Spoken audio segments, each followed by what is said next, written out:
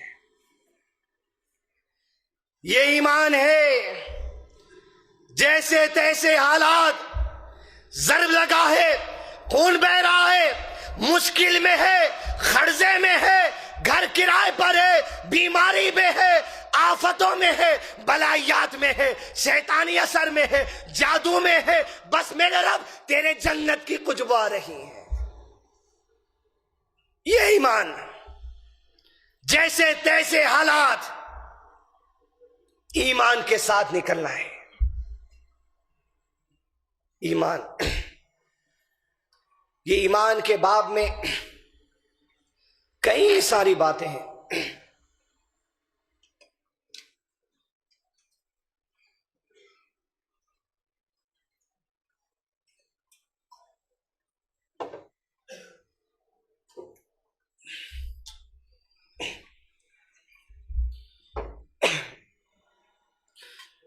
ایمان کے باب میں کئی ساری باتیں جس کی اصلاح میں ضروری ہیں، بہت ساری۔ وسیلہ ایمان کے باب میں ہے، قبروں سے مانگنا ایمان کے باب میں ہے، لیکن آج وقت کے حساب سے عزیزان ملت، جو حال مسلمانوں نے آج سے 4 دن پہلے کیا ہے، ایمان کے باب میں ایک چیز کو آج مسجد سے اصول بنا کر اٹھیے۔ فرمایا اللہ کے نبی صلی اللہ علیہ وسلم نے، من تشبہ بقوم فہو منہم۔ ایمان کے باب میں ایک چیز جو ہمیں سکھا دی گئی وہ دوسری قوموں کی مشابہت ہے، ان کی طرح کے عمل کرنا یہ ہمارا عقیدہ نہیں ہو سکتا۔ آج مسلمان امت اکثر معاملات مشابہت میں گرے ہوئے ہیں۔ شادیوں کا معاملہ دوسری قوموں کی مشابہت، امبانی کی اولاد کی طرح تم بھی شادی کرنا چاہتے ہو، سانچک تمہارے اندر کہاں سے آ گئی؟ منجوں میں دولہے کے کلے کو ہلدی لگانا تمہارے پاس کہاں سے آ گیا؟ یہ دوسرے قوموں کی مشابہت ہے۔ ہجڑوں کے جیسا دولہے کی ہتھیلی پہ مہندی لگانا، اس کی کنونگلی کو مہندی لگانا، بے پردہ سالیوں کو بٹھا کر جیجا کی انگلی ادھر سے ادھر کھینچنا، یہ تمہارے پاس کہاں سے آیا؟ من تشبہ بقوم، تم اپنی شادیوں میں یاد رکھو دوسری قوموں کی مشابہت کر رہے ہو۔ اللہ کے نبی صلی اللہ علیہ وسلم نے کہا فہو منہم، ارے انہی میں ہوگے۔ اس معاملے میں، اس معاملے میں تو تم ہندو ہی بولے جائیں گے، یاد رکھو۔ پھر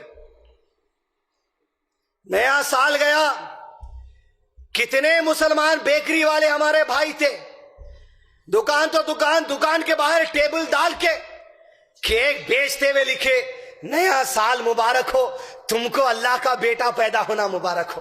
من تشبہ بقوم فہو منہم، جس نے نئے سال کی مبارکباد دی، جس نے نئے سال کا کیک بیچا، جس نے نئے سال کا کیک کھایا، وہ تو اس معاملے میں عیسائیوں کے جیسا ہو گیا۔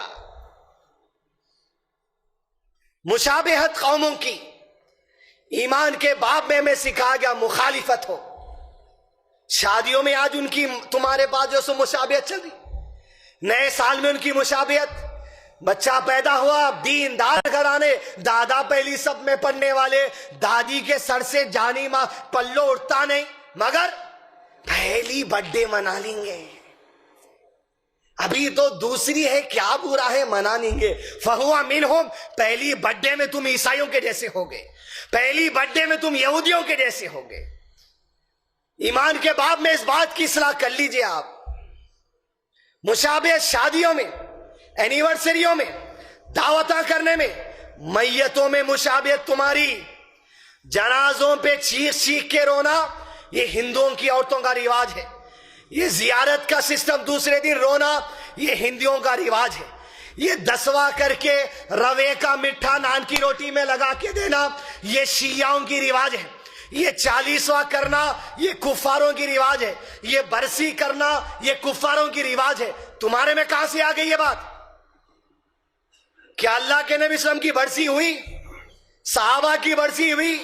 یہ بدتمیز احمد نسبندی، یہ چیخ مار پاشا اٹھ کے بولیں گا ہر چیز قرآن سے، ارے نادان، ہر چیز قرآن سے، ہر چیز قرآن سے تو نہیں سمجھتا، پھر تیرے پر کفر کا فتویٰ لگیں گا، ہر چیز حدیث سے تو نہیں سمجھتا، تیرے پر کفر کا فتویٰ لگیں گا۔ شادیوں میں مشابہت، برتھ ڈے میں مشابہت، میتوں میں مشابہت، ارے کپڑوں میں مشابہت بھی منع کیا اسلام. کہا مردوں کو زعفرانی رنگ کا کپڑا بی جے پی RSS کے رنگ کے کپڑا مردوں کے لیے منع ہے. مشابہت کپڑوں میں نہیں ہو سکتی. ہماری عورتیں ساڑیوں کا رواج، پیٹ دکھ رہا، پیٹھ دکھ رہی، کمر دکھ رہی، یہ حرام. تم شوہر کے علاوہ اپنا پیٹ اپنی سگی اولاد کو نہیں بتا سکتے، اپنی پیٹھ کا حصہ اپنی اولاد کو نہیں بتا سکتے. یہ کہاں سے آ گیا تمہارے پاس مشابہت؟ یہ ہندوؤں کے طریقے تمہارے گھروں میں داخل ہو گئے، یہ دوسری قوموں کے طریقے تمہارے گھروں میں داخل ہو گئے. عورتوں کا وہ سسٹم برقع پہننے کا، جوڑا لگانے کا اوپر، اللہ کے نبی صلی اللہ علیہ وسلم نے کہا یہ اونٹ کی کوک کی طرح عورتیں اپنے جوڑے کو نہ باندھے، چوٹی نیچے لگانا ہے ڈھیلی. ہر چیز میں مشابہت. پھر آپ مسلمان ہیں.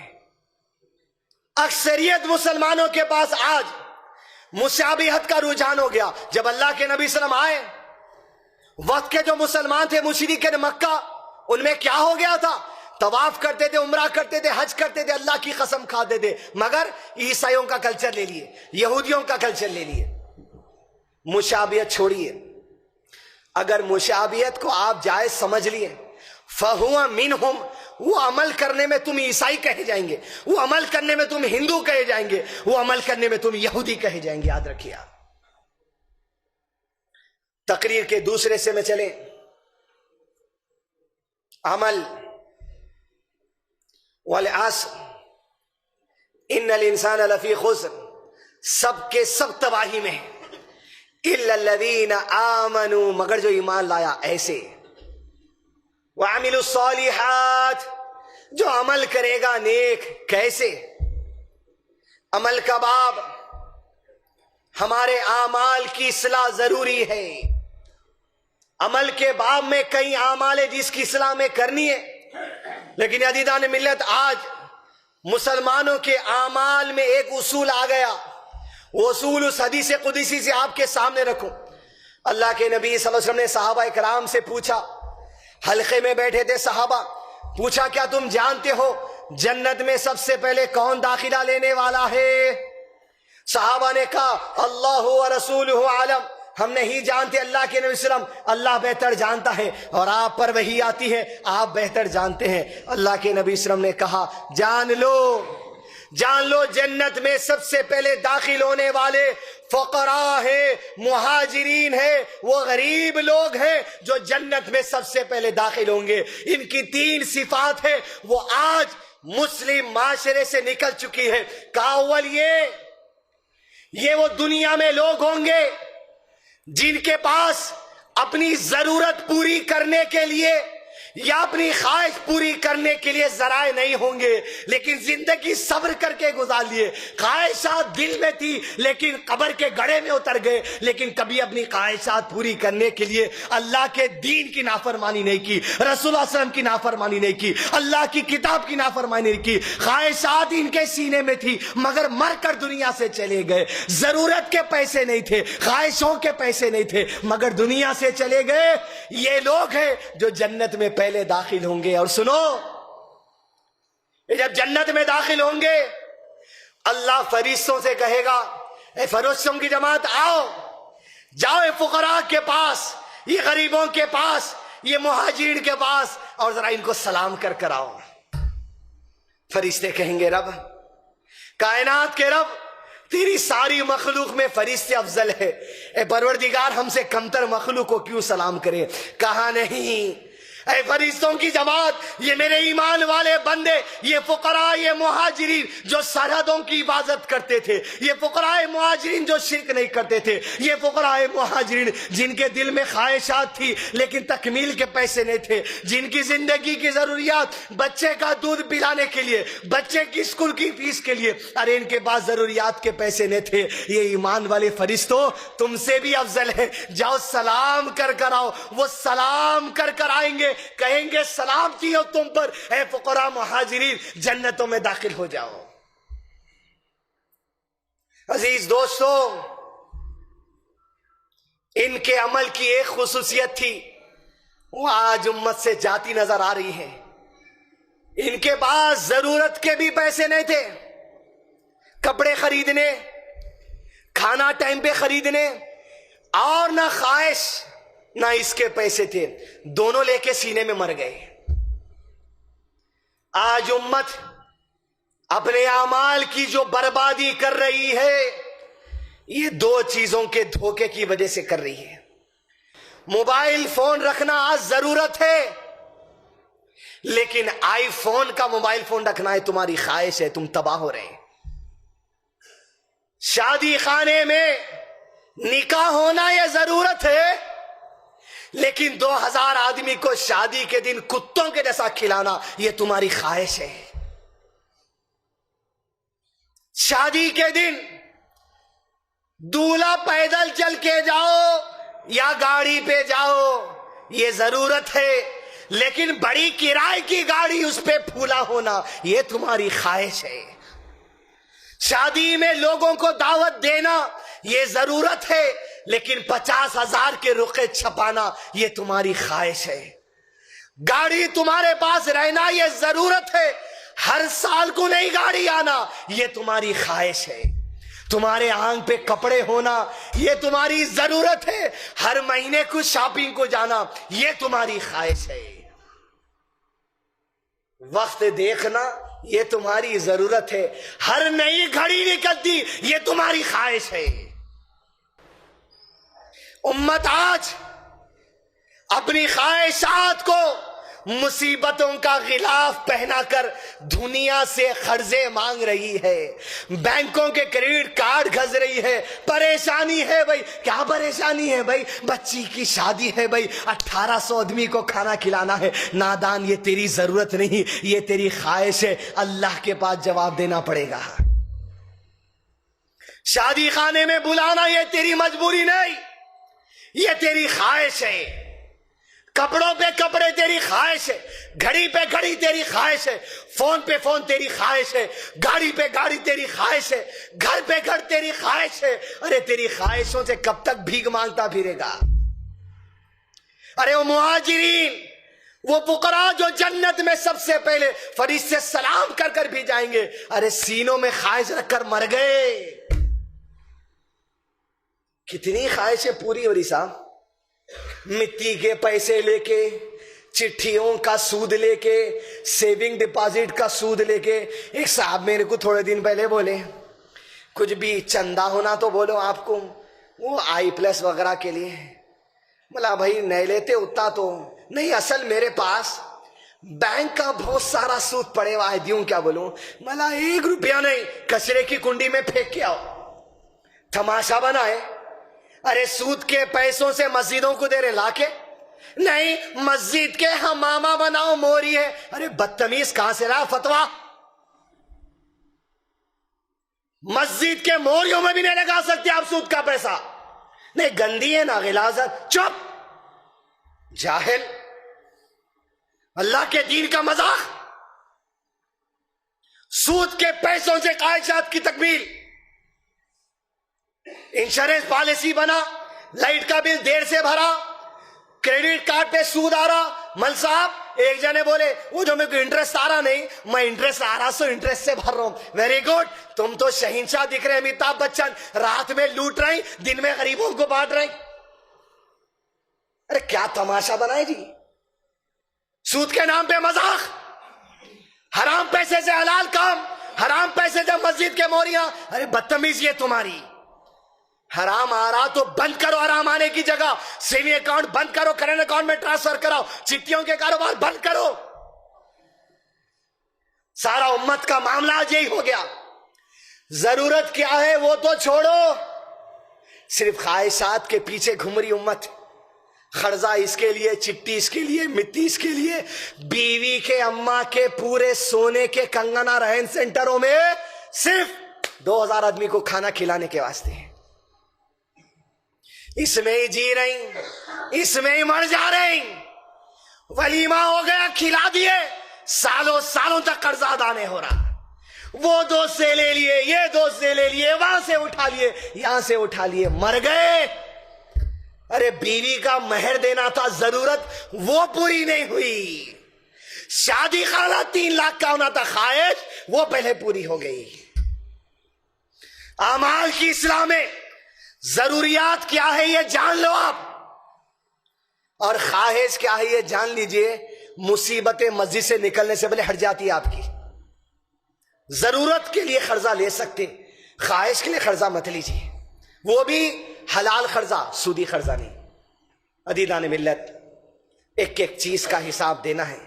آخری بات، خواہشات یہ جو آ رہے نہیں، 10 20 قسم کے میٹھے کھانے، محمد رسول اللہ صلی اللہ علیہ وسلم کی ذات کیا نہیں کھا سکتے تھے؟ کیا نہیں کھا سکتے تھے؟ دوپہر کا وقت، چلچلاتی دھوپ، عرب کے لوگ گھر کے چھاؤں میں، نبی صلی اللہ علیہ وسلم مسجد نبی کو آ گئے۔ ایک بے چینی ہے، وہیں کھڑے کے پڑوس سے ابو بکر صدیق ویسی بے چینی سے نکل آئے۔ کہا میرے آقا صلی اللہ علیہ وسلم، یہ دوپہر کا وقت، ہم گھر کے باہر نہیں نکلتے، آپ اس وقت یہاں پر بتائیے کیا ضرورت ہے؟ کہا ابو بکر، بھوک کی بے چینی برداشت نہیں ہو سکی، اور گھر میں فی الحال کچھ تھا نہیں کھانے، باہر نکل گیا۔ کہ ابو بکر تیرا کیا حال ہے؟ کہا جو نبی کا حال ہے امتی کا وہی حال ہے۔ یہ دو یار کھڑے ہیں کہ تیسرا یار عمر بن خطاب آیا۔ کہا دونوں یہ وقت یہاں پر؟ کہا عمر نے، آپ دونوں کی جو وجہ ہے عمر کی بھی وہی وجہ ہے۔ ان کے پاس کیا نہیں تھا جی، مگر ضرورت پڑنے پہ سب لٹائے، آپ مت لٹائیے، میں آپ کو سب لٹانے نہیں پڑ رہا۔ ابو ایوب انصاری کے گھر گئے، دستک دی، پانی لانے آپ باہر گئے کنویں سے، بیوی نے کہا محمد صلی اللہ علیہ وسلم کی آمد ہمارے گھر پر، بیٹھ جائیے۔ ابو ایوب آئے پانی لے کر، دیکھا نبی صلی اللہ علیہ وسلم گھر پر ہے، کہا آج مدینے میں مجھ سے زیادہ خوش نصیب کوئی میزبان نہیں، میرے گھر محمد صلی اللہ علیہ وسلم مہمان بن کر آ گئے۔ آپ کے سامنے تازہ گوشت رکھا، بکری کا بچہ لیا، بسم اللہ اللہ اکبر کر ذبح کیا، اسے پکا کر نبی صلی اللہ علیہ وسلم کے سامنے گوشت پیش کیا۔ ہماری ضرورت، ہماری خواہش، یہ ضرورت تھی نبی صلی اللہ علیہ وسلم کی، یہ ضرورت تھی ابو بکر صدیق کی، یہ ضرورت تھی عمر بن خطاب کی، پیٹ کی پیاس بجھانا۔ کسی کے پاس گئے، گوشت کا ٹکڑا میرے نبی صلی اللہ علیہ وسلم نے اٹھایا، روٹی کا ٹکڑا اٹھایا، کہا ابو بکر سن لے، کہا عمر سن لے، کہا ابو ایوب سن لے، یہ گوشت دیکھ رہا ہے، قیامت کے دن اللہ کو ایک ایک نعمت کا حساب دینا ہے، ایک ایک نعمت کا حساب دینا ہے۔ تمہاری خواہشات کے نام پر تم کن حلال تاؤں گا پیسہ، تم جائز پیسہ لائے تھے ہوں گے، تم کروڑوں لاکھوں خرچ کر دیے ہوں گے، ایک ایک نعمت کا حساب دینا ہے۔ مہمان بن کے کسی کے گھر میں کھانا کھائے تو اللہ کے نبی صلی اللہ علیہ وسلم نے کہا اس کا بھی حساب دینا ہے۔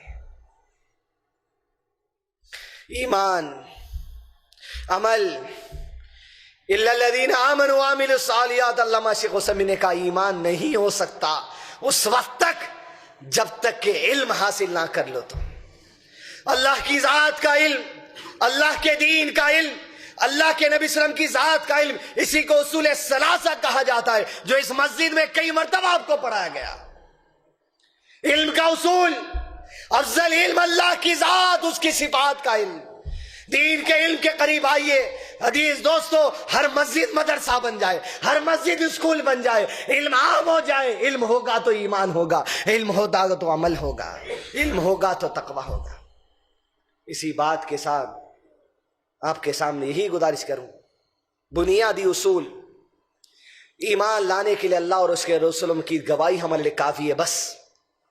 دوسرا اصول آج کی تقریر کا کہ ہماری ضروریت اور خواہش میں فرق کرنے کی تمیز لا لیجئے، مصیبتیں خود بخود دور ہو جائیں گی۔